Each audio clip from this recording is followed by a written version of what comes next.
Olá, bom dia. Hoje é sexta-feira, dia 1º de novembro de 2013. Começa agora mais uma edição do Cresce Esclarece. Só lembrando que a enquete está no ar. Eu aguardo o seu voto. Escolha o tema que você quer que seja apresentado aqui no programa Cresce Esclarece. No dia 8 de novembro, a próxima sexta-feira, nós vamos trazer um especialista para comentar. Vá preparando suas perguntas para comentar sobre como propor e se defender no Juizado Especial Cível até 20 salários mínimos, que não há necessidade de você estar acompanhado ou contratar um advogado. E no dia 15 de novembro será feriado. Então, neste feriado, nós vamos terá uma reapresentação sobre como formatar o PITAM. Você sabe o que é o PITAM? Parecer técnico de avaliação mercadológica em cumprimento à resolução do Conselho Federal 1066 de 2007. E no dia 22 de novembro, o tema que você escolheu, honorários do corretor, quanto você cobra? Esse tema é bastante polêmico, hein? Então, vai se preparando, inclusive já formulando as suas perguntas. E o nosso tema de hoje é sobre exclusividade, autorização, né? Como conquistar esse documento? Então, nós vamos tecer algum comentário a respeito deste tema. E eu faria a minha primeira colocação. Você atua no mercado com o propósito de cumprir a lei que rege a atividade profissional? Especialmente quando se fala em exclusividade e autorização. Nós temos um vídeo gravado, já vamos passar o vídeo. E nós também estamos com um convidado muito especial aqui no nosso programa de hoje, que é o chefe do Departamento Jurídico do Cresce São Paulo, Dr. Paulo Hugo Scherer. Dr. Paulo, já em nome do Viana e toda a diretoria do Cresce, queria agradecer a sua presença aqui, a sua disponibilidade em estar tecendo esses comentários com todos os colegas brasileiros. Bom dia e muito obrigado, Dr. Paulo, por sua presença. Obrigado ao senhor.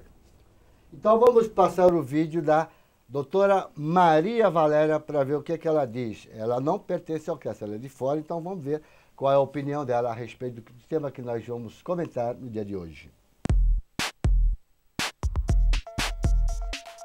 Nós aconselhamos que sempre seja feito um contrato por escrito. Por quê? Porque assim vão ficar exatamente bem delineadas quais são as obrigações e os deveres de cada uma das partes. E assim a gente evita algumas questões secundárias, alguns problemas, como uma responsabilização civil ou por dano consequente oriunda dessa negociação que está sendo feita. Tá? Então, o contrato pode ser verbal? Pode, mas não é o ideal. O ideal é que realmente se faça um contrato por escrito. Olha lá, o contrato pode ser verbal, como ela disse. Claro que pode. Mas vamos ver. Entre exclusividade, é um documento que você deve conquistar. A autorização é um documento que você tem que cumprir a lei. Ela está inserida na Lei 6.530 de 1978. Então, suponhamos que você respondeu sim, eu trabalho dentro da lei. Então, muito bem. Com esse documento da autorização em mão, você fará, inclusive, uma prestação de serviço nessa intermediação com segurança e tranquilidade.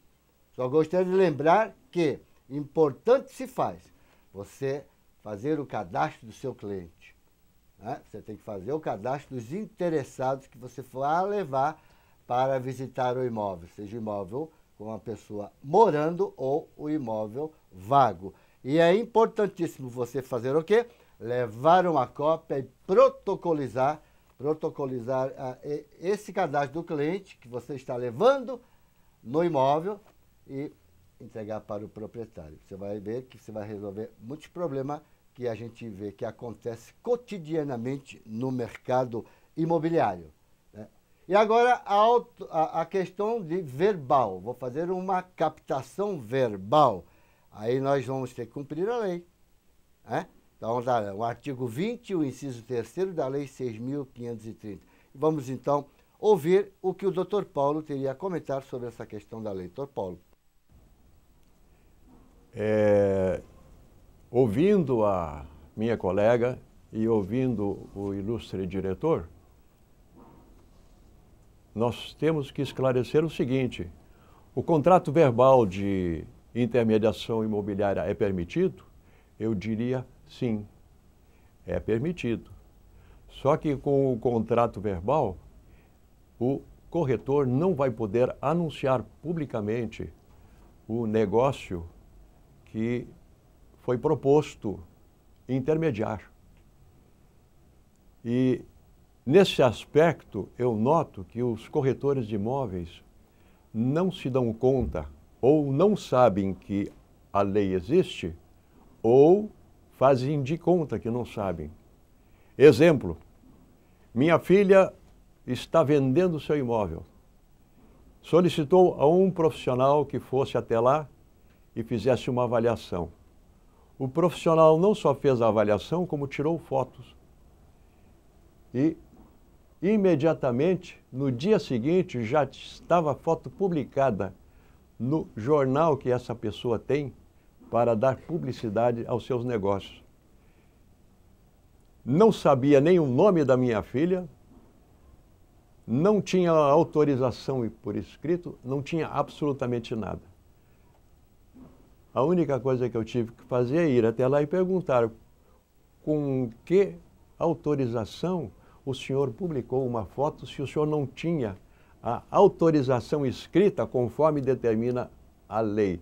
Artigo 20, inciso 3º da Lei 6.530/78.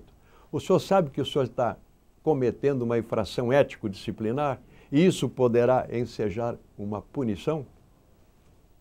E é isso mesmo, conselheiro.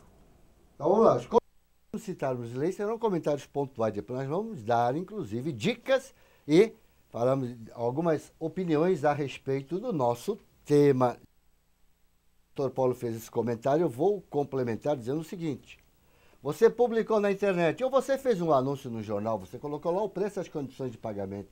Vamos imaginar que venha um cliente através dessa sua inserção de publicidade, ou seja, via internet ou anúncio em jornal, e esta pessoa venha a cumprir aquilo que você colocou no anúncio. Você deu publicidade, você colocou o preço e as condições, e a pessoa vem, não vai regatear preço, vai fazer uma proposta dentro daquele valor. Aí você vai encaminhar ao proprietário, chamar o proprietário da sua imobiliária, e esse proprietário não vai aceitar essa proposta, dizendo: eu estive pensando melhor, eu vou querer livre na minha mão, ou vou querer 5 mil a mais, ou 10 mil a mais. Não é? Então, como é que ficaria você sem autorização? Você poderá ser penalizado pelo seu interessado, não é isso, doutor Paulo? Com certeza. Então, você poderá ser penalizado, ele poderá mover uma ação, né, contra ele até de perdas e danos, sei lá, causou prejuízo, não poderia, doutor Paulo? Poderia, em tese poderia, sim. Poderia, né? Então, e nós temos aqui mais um vídeo com a doutora Valéria. Vamos soltar esse vídeo para ver o que ela fala para nós.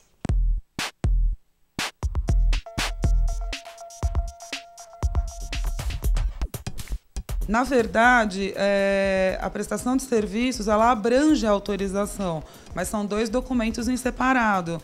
Então, o corretor tem que tomar esse cuidado, tá? Porque o que acontece? A Lei 6.530 de 78, que é justamente a lei que rege a profissão do corretor, ela determina no artigo 20, se eu não estou enganada, quais são os deveres e quais são as proibições que o corretor tem que prestar atenção para prestar um bom serviço.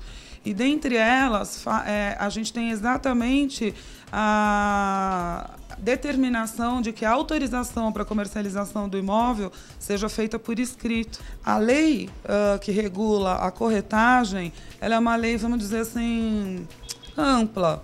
Ela é aberta, ela dá margem à negociação entre as partes, de forma que ela não determina a obrigatoriedade do contrato de prestação de serviços por escrito. Contudo, ela determina que a autorização de venda é um instrumento por escrito. Então, tem que tomar esse cuidado e prestar atenção. E isso é interessante porque, justamente para evitar que você, corretor, eventualmente seja responsabilizado depois por algum dano causado não por sua culpa. Tá? Porque o que acontece? Já há entendimento nos tribunais de que a relação entre o corretor e o seu vendedor é uma relação de consumo. assim como a relação com as imobiliárias também. Então, aplica-se aqui subsidiariamente todas as regras do Código de Defesa do Consumidor, que inclui a responsabilização do prestador de serviço sobre a efetividade do serviço prestado. Então, por exemplo, se houver alguma falha na publicidade, que a gente poderia levar como uma publicidade enganosa, por exemplo, em tese o corretor responde junto, tá? Aí fica a pergunta, puxa, mas era uma informação que eu desconhecia, eu não sabia, como que eu vou dirimir isso com o meu cliente? Exatamente através do contrato, daí a importância desse contrato. Vamos lá, tá aí o vídeo, o segundo vídeo, e vamos ver aqui se o Dr. Paulo tem algum comentário extra a fazer. Dr. Paulo, por favor. Sempre respeitando as opiniões e os entendimentos, a lei permite interpretações várias. Eu sou da opinião de que uma autorização já configura um contrato de prestação de serviços. No próprio site do Cresce, o corretor vai encontrar na sua área exclusiva uma sugestão diminuta de contrato de prestação de serviços, que é muito mais abrangente do que a simples autorização. E eu diria assim, não basta uma simples autorização como a maioria das pessoas entende, porque a autorização só dá a possibilidade de publicar, de dar publicidade ao negócio imobiliário, seja na imprensa ou em qualquer outro lugar. O que o Cresce está recomendando aos profissionais é que elaborem esse contrato de prestação de serviços, não só para a segurança, mas também para poder identificar o proprietário e o imóvel. Um exemplo típico, no tempo que eu ainda atuava como corretor, conselheiro, um colega tinha um imóvel que interessou ao meu cliente.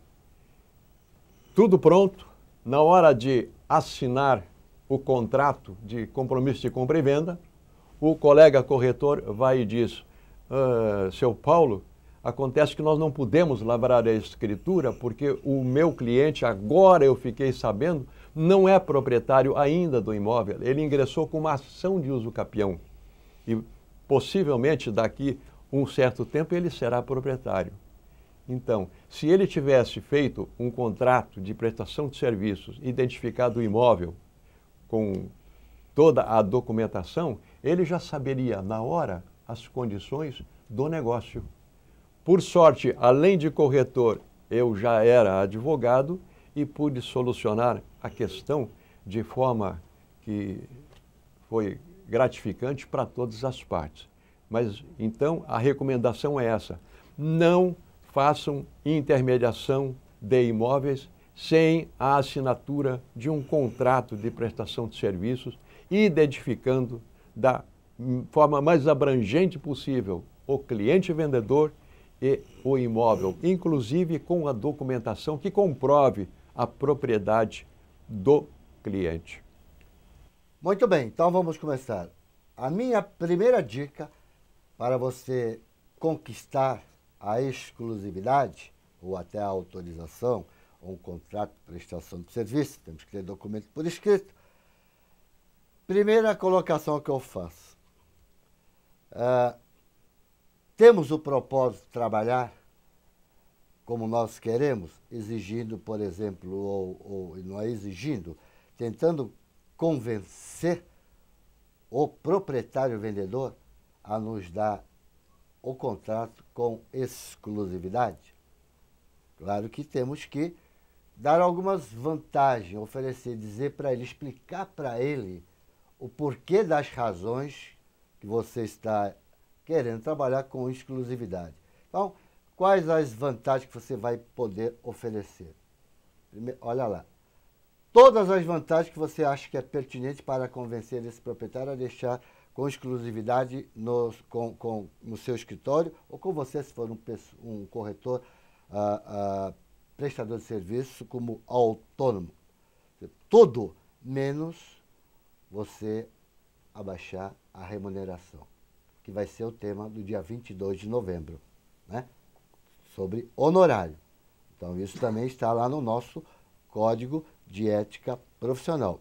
Então você pode muito bem oferecer para ele que com esse contrato a sua responsabilidade também vai aumentar. Só lembrando que sobre a questão da corretagem está lá citada no capítulo 13 do Código Civil Brasileiro. E eu pediria ao Dr. Paulo para tecer até comentários sobre essa questão de estar lá a par da corretagem, citado do artigo 722 ao 729. Eu acredito que o 723 é aquele que o corretor precisa tomar um certo cuidado e dar uma lida com ele com calma. Podemos até tecer alguns comentários, Dr. Paulo, sobre o 723 com o corretor, que ainda acho que, se eu não me falha a memória, continua aquela palavra espontaneamente. Espontaneamente, explique melhor, conselheiro. Não tem no artigo 723 que o colega corretor, ele não pode omitir nada, tudo que estiver ao alcance dele, ele tem que espontaneamente falar para o seu interessado. Conselheiro, essa palavra estiver ao seu alcance fazia parte do artigo anterior que foi alterado pela Lei 12.236 de 2010, se não me engano. Antes, o corretor poderia afirmar que não se encontrava ao seu alcance aquela informação que pudesse depreciar o imóvel. Isso agora, com essa nova lei que alterou o Código Civil no artigo 723, não existe mais. Então agora o corretor é obrigado a informar ao seu cliente de todos os detalhes que possam depreciar o negócio. Em outras e poucas palavras, agora o corretor realmente é a figura obrigatória que vai trazer segurança ao negócio imobiliário. Essa é a razão de existir um capítulo específico no Código Civil destinado ao profissional corretor de imóveis. Olha, então a questão da palavra espontânea, ela foi suprida, mas a responsabilidade aumentou, né? Nós temos aqui o Luciano Maglia, de Ribeirão Preto. Bom dia, Luciano, muito obrigado por sua participação. Ele faz uma pergunta aqui. Gostaria de saber se há algum tipo de fiscalização por parte do CRES aos profissionais, a fim de verificar se o mesmo possui autorização para anunciar o imóvel, pois verificamos em alguns imóveis várias placas de oferta. Será que todos têm esta autorização? Nós temos um vídeo gravado pelo novo presidente do CRES São Paulo, José Augusto Viana Neto, ele vai falar sobre isso aí. Mas já vou de antemão, vou te antecipar, Luciano, que quando o agente de fiscalização vê esse tipo de trabalho do corretor, várias placas, normalmente ele marca o endereço e ele vai fazer essa fiscalização. Só que o agente de fiscalização, ele não tem conhecimento de todos os imóveis que tem várias placas. É muito importante, você que é uma pessoa que trabalha corretamente como um corretor de imóvel, denunciar ou avisar o CRES, mande uma foto para que possamos também tomar as devidas providências em relação ao caso que você está nos colocando aqui, ok? Muito bem. Aí nós temos aqui, exigir todos os documentos pertinentes para apresentarmos ao nosso interessado. Tá? Nós podemos exigir, sim, todos os documentos, como o Dr. Paulo já comentou. A matrícula para saber se o imóvel está no nome da pessoa, para não ter aquele problema que ocorreu, um caso concreto com o Dr. Paulo. Então vamos agora ao terceiro vídeo da doutora Maria Valéria. Como existe a aplicação subsidiária do Código Civil e do Código de Defesa do Consumidor, é importante que você, corretor, esteja muito atento às possíveis consequências das suas atividades. Ainda que ocorra algum problema oriundo não de dolo, ou seja, com a intenção de efetivamente prejudicar o comprador, mas sim com culpa. Porque o Código de Defesa do Consumidor determina exatamente isso, que não obstante a existência de culpa ou de dolo, você que está intermediando a negociação responde junto. Então, retomamos uma vez mais a questão da importância do contrato, para justamente delinear, limitar qual é a sua responsabilidade, qual é a responsabilidade do vendedor. Eventuais consequências vão desde responsabilização por perdas e danos, materiais, morais, perdas, lucros cessantes, pagamento de honorários de advogados, custas, despesas processuais, declaração de nulidade contratual, multa, suspensão de atividades, cassação de licença de estabelecimento e até mesmo detenção, tá? Para casos onde ficar comprovada a existência de eventual propaganda enganosa contra o consumidor. Então, o assunto é sério. É importante que você tenha realmente documentado quais são as suas obrigações, quais são os seus deveres. E quais são as obrigações e deveres e direitos da outra parte, que está te contratando para prestar o serviço. Nós temos aqui uma pergunta do Luiz Alessandro Alvarez Valenzuela, de Botucatu, São Paulo. Ele diz assim: consegui uma exclusividade por 90 dias oralmente. Dei assessoria a respeito do imóvel, porém entrou no meio um outro corretor, um outro colega, e vendeu dentro do prazo que eu possuía. Posso requerer alguma parte nessa comissão? Primeira correção, Luiz. Nós não cobramos comissão, nós cobramos honorário. E para dar alguma a sua pergunta, que será orientada pelo Dr.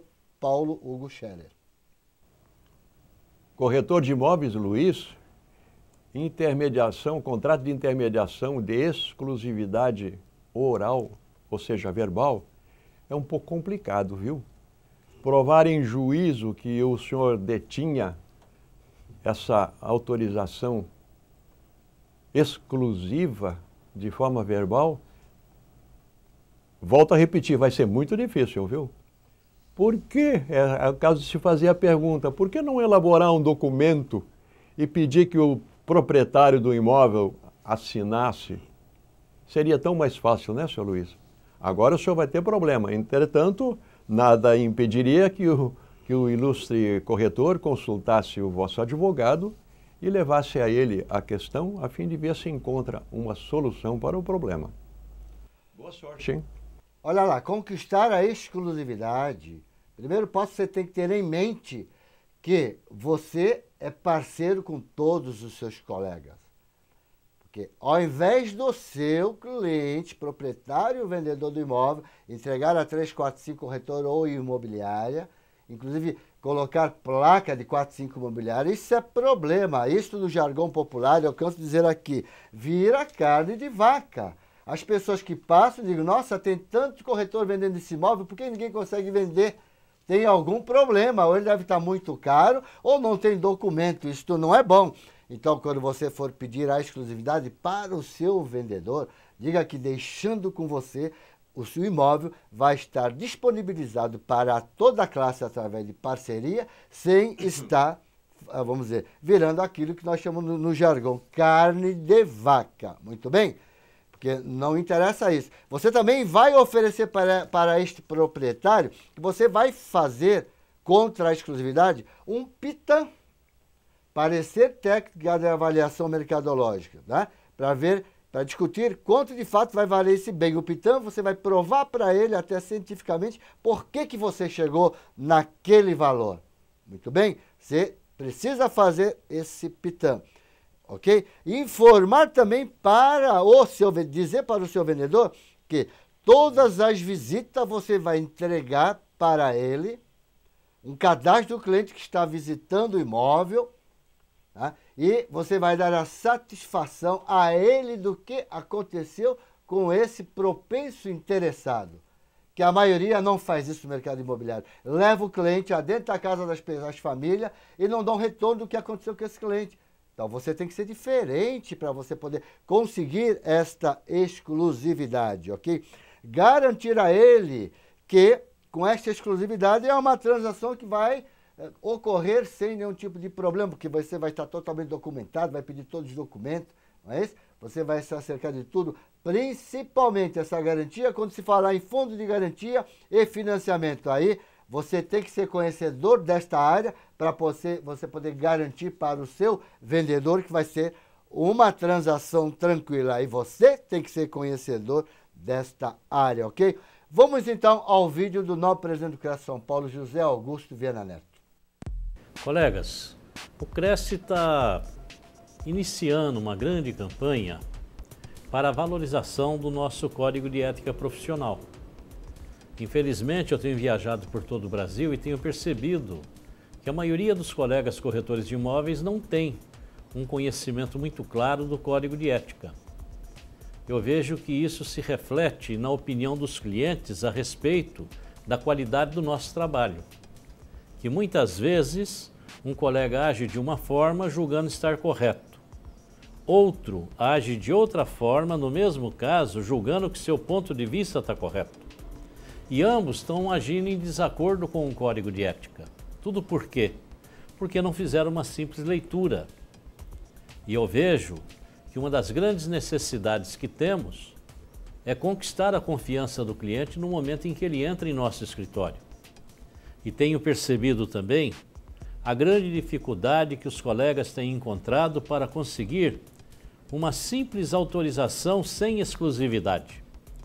Enquanto que o objetivo maior da parte dos corretores de imóveis é trabalhar com exclusividade, a fim de que ele possa ter as garantias necessárias para desenvolver o seu trabalho com segurança. Agora, se não se consegue uma autorização pura e simples, como é que vamos conseguir aquela com exclusividade? Isso nos mostra, sem dúvida nenhuma, que nós temos que alterar o nosso comportamento. Precisamos tratar os nossos clientes de maneira mais profissional. Eu vejo que muitas vezes o cliente chega num escritório e apenas deixa o imóvel para vender, entrega lá uma xerox com alguns dados e diz: olha, se aparecer interessado, me procure. E boa parte dos colegas aceitam, como se o cliente fosse o seu patrão. E na realidade é o inverso. Porque se o cliente tem necessidade de vender ou alugar um imóvel, ele está procurando um técnico que trabalhe nesse assunto. E aí quem tem que dar as diretrizes do negócio somos nós, corretores de imóveis, e não o cliente.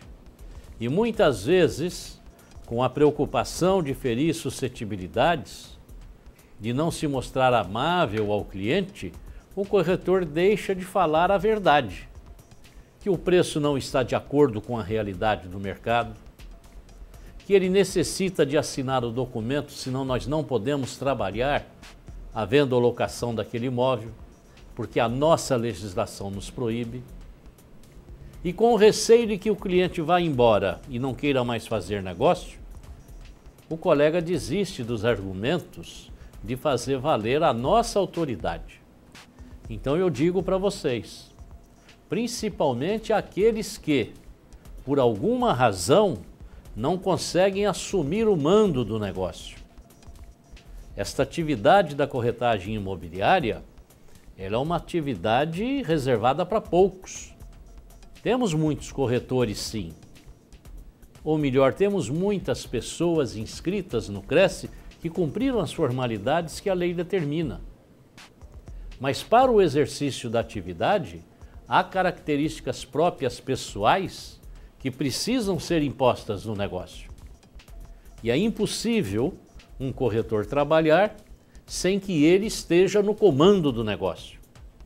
Se o corretor não estiver no comando do negócio, muito provavelmente toda a transação vai depender da opinião do cliente, que muitas vezes, para finalizar a transação, vai querer desconto na remuneração que o corretor tem direito, vai querer parcelamento dessa remuneração, sempre alguma coisa em nosso desfavor.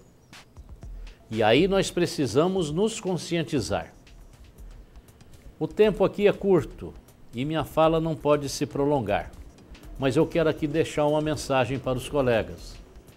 Precisamos assumir a nossa posição de verdadeiros profissionais do mercado imobiliário, tratando os nossos clientes com a seriedade, com respeito, porém com a autoridade que a lei nos dá dentro da nossa atividade profissional. Encerrando, colega, se você não tiver o mando do negócio nas mãos, Se você não for o patrão do negócio, dificilmente você vai conseguir fazer uma transação e receber a sua remuneração sem nenhum tipo de problema. Então fica aqui esta mensagem do presidente do CRES. Assuma verdadeiramente o seu papel de corretor de imóveis, assuma a responsabilidade pelos negócios. Defenda, em primeiro lugar, acima de tudo, o interesse dos seus clientes, tanto o comprador quanto o vendedor. A sua remuneração não deve fazer parte de suas preocupações.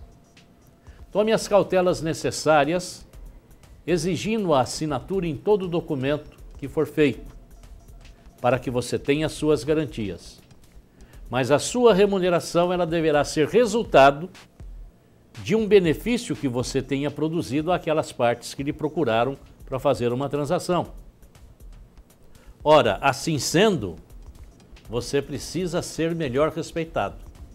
Mas é você que deve impor este respeito por parte dos clientes à sua atividade profissional. Eu paro por aqui e volto numa outra oportunidade, mas quero dizer, no site do Cresce, nós temos ali, fale direto com o presidente. Clique naquele botão, dê a sua opinião a respeito deste depoimento e vamos conversar mais sobre esse assunto, a fim de que nós possamos colocar a nossa profissão no lugar que lhe é devido, tá bom? Um bom dia para vocês, um bom fim de semana e até uma próxima oportunidade, se Deus quiser. Marcos Ruiz, de Sorocaba, olha lá, a mensagem dele. Ontem gastei 2 horas para um cliente vendedor estar ciente da assinatura do contrato de autorização para a intermediação da venda do imóvel dele. O imóvel já tinha 2 placas sem autorização. Solicitei ao vendedor para retirá-las e devolvê-las, pois já foi comentado. É garantia do honorário. Olha, só tenho que parabenizar ao Marco Ruiz de Sorocaba. Você está sendo um exemplo como um excelente profissional da área imobiliária. Doutor Paulo, estamos chegando no final do nosso programa. Muito obrigado por sua participação e as suas considerações finais. Só posso dizer que caberá a vós, corretores, tentar convencer vossos clientes das vantagens advindas do uso de um contrato de exclusividade. Infelizmente, o COFES tentou, de uma forma regimental, obrigar que esse contrato de exclusividade fosse uma norma dentro da atividade imobiliária. A Justiça não permitiu. Portanto, caberá, como já disse antes, a vós, corretores de imóveis, de dentro para fora, tentando convencer vossos clientes da vantagem da exclusividade, transformar isso em norma. O difícil é o começo. Portanto, sucesso em vossa atividade. Obrigado. Obrigado, doutor Paulo, por sua participação nesta edição do Cresce Esclarece, dia 1º de novembro de 2013. Já queria agradecer a todos os colegas que nos acompanham nesta manhã de sexta-feira. Americana, Araçatuba, Araras, Atibaia, Barueri, Bauru, Bernardino de Campos, Boituva, Cajamar, Campinas, Campos do Jordão, Franca, Guaratinguetá, Guarulhos, Hortolândia, Ilha Solteira, Ilha Bela, Indaiatuba, Itajobi, Itápolis, Itatiba, Jaborandi, Jaboticabal, Jaú, Jundiaí, Limeira, Mogi das Cruzes, Mongaguá, Monte Alto, Osasco, Piracicaba, colegas de Poços de Caldas, Minas Gerais, um abraço forte. Porto Ferreira, Praia Grande, Presidente Prudente, Ribeirão Pires, Ribeirão Preto, Rio Claro, Salto de Pirapora, Santa Cruz das Palmeiras, Santos, São Bernardo do Campo, São João da Boa Vista, São José dos Campos, muitos colegas aqui de São Paulo, Sorocaba, Taubaté, Uberaba, Minas Gerais e Valinhos. A todos vocês que nos deram esta carona, queria deixar a minha última mensagem. O verdadeiro profissional, ele é diferente, tem que ser diferente. Ele não pode ser só mais um no mercado imobiliário. Boa sexta-feira, bons negócios, um ótimo final de semana e até a próxima sexta. Tchau, colegas.